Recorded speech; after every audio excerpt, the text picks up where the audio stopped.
It's that time of year. We're buying gifts. So what should I give a person who might want to learn about liberty? How about a book? Here are 6 that expanded my brain. First, Road to Serfdom. In this book, Friedrich Hayek explains why government intervention in the economy leads to serfdom. For writing that, Hayek was trashed. Dismissed, ridiculed, and ignored.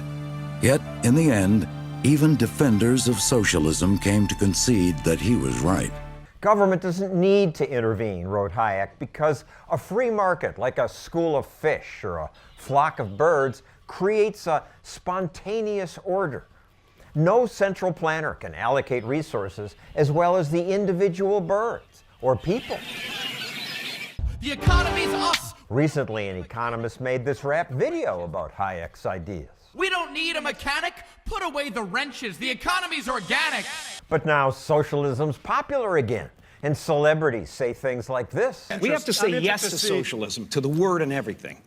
So A Road to Serfdom is a great book to give to your socialist friends, if only they'd read this. Still, its old-fashioned language can be tough going.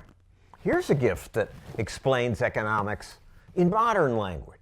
In his many books, Thomas Sowell makes economics simpler. No charts, no equations, all words, plain English. That's right, no graphs. No graphs. In basic economics, he explains things like why President Trump is wrong about trade.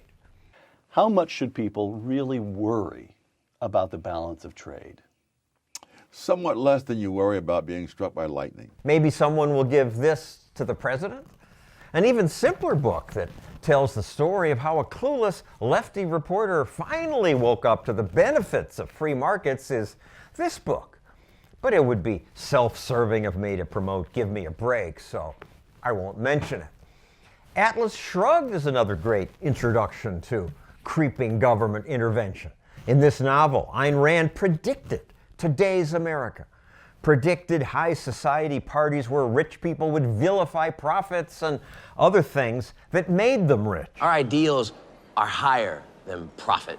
Rand saw, long before I did, how that kind of ignorance and the size of government would increase, despite her character's efforts to fight it.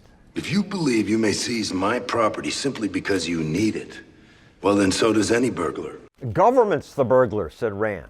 And this book, The Myth of the Robber Barons, takes the point further.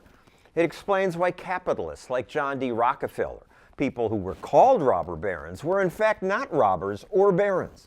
They were not born rich, and they didn't get rich by robbing people. They got rich by creating better things.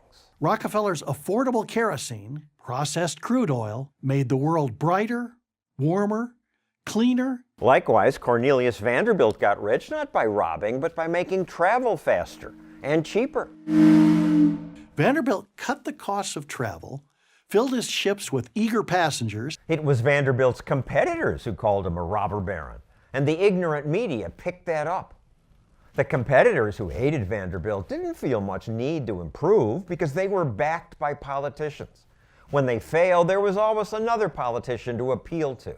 Vanderbilt, in contrast, had to serve his customers, or he would have lost his company.